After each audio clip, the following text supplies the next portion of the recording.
Twitter merupakan salah satu media di mana di dalamnya berbasiskan kata-kata dan biasanya di dalam satu tweet tersebut memiliki batas maksimal karakter. Nah, saat ini penggunaan Twitter sangat beragam. Salah satunya adalah sebagai sarana dari pengungkapan diri atau yang disebut dengan self-disclosure. Mari kita lihat gambar yang ada di dalam video. Hal tersebut menunjukkan mengenai salah satu contoh individu yang mengungkapkan isi hatinya melalui akun Twitter. Mari kita mengenal lebih dalam, dimulai dari sejarah singkat. Sydney Marshall Joran lahir pada tanggal 21 Januari tahun 1926. Beliau adalah seorang ahli dalam bidang psikologi humanistik dan pelopor di bidang pengungkapan diri serta kesadaran tubuh. Beliau merupakan orang yang pertama kali mengemukakan mengenai self-disclosure ini. Dalam bukunya yang berjudul Transparent Self, di dalamnya menjelaskan mengenai maksud dari arti self-disclosure.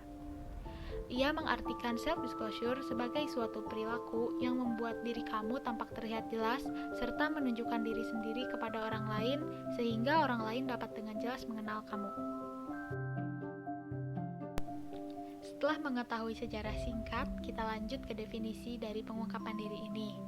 Menurut De Vito di tahun 1997 menyebutkan bahwa makna dari self-disclosure adalah suatu bentuk komunikasi di mana seseorang menyampaikan informasi tentang dirinya yang biasanya ia simpan ataupun sembunyikan.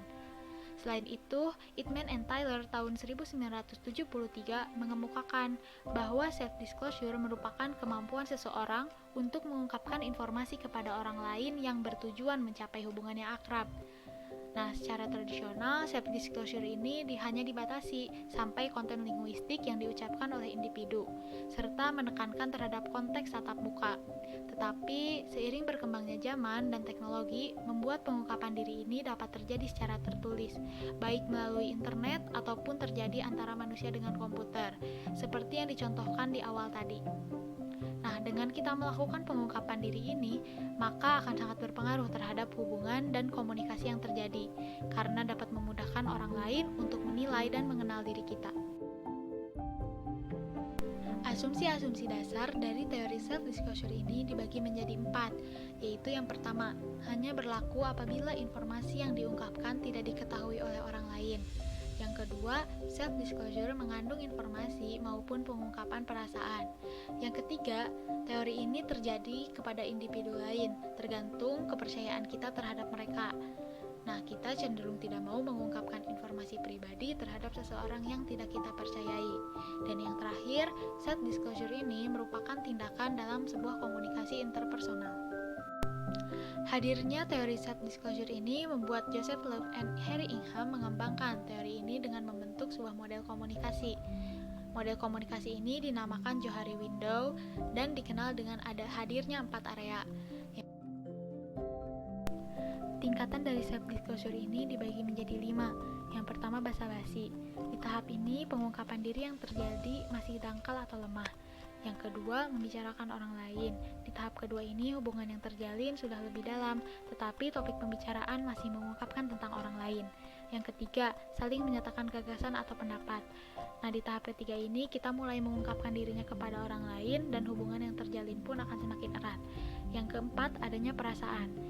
Pada tingkatan ini, hubungan yang terjalin akan semakin erat apabila disertai perasaan yang sama dan hubungan yang terbuka. Dan yang terakhir, hubungan puncak. Dalam tingkatan puncak, seorang individu akan mengungkapkan dirinya secara mendalam dan hubungan yang terjalin pun sudah sangat dekat, serta dapat mengerti perasaan satu sama lain. Faktor-faktor yang mempengaruhi mengenai self-disclosure diantaranya yang pertama, besar dan kecilnya sebuah kelompok. Nah, individu akan cenderung lebih mudah untuk mengungkapkan diri di sebuah kelompok kecil. Yang kedua, perasaan menyukai. Kita akan melakukan pengungkapan apabila kepada orang yang disukai. Yang ketiga, efek diadik atau timbal balik. Kita akan senang apabila kita melakukan pengungkapan diri dan orang tersebut melakukan hal yang sebaliknya. Dan yang keempat, kompetensi.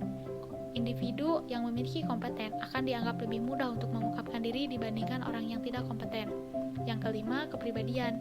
Nah, faktor kepribadian ekstrovert dianggap lebih mudah untuk melakukan pengungkapan diri. Nah, yang keenam ada topik.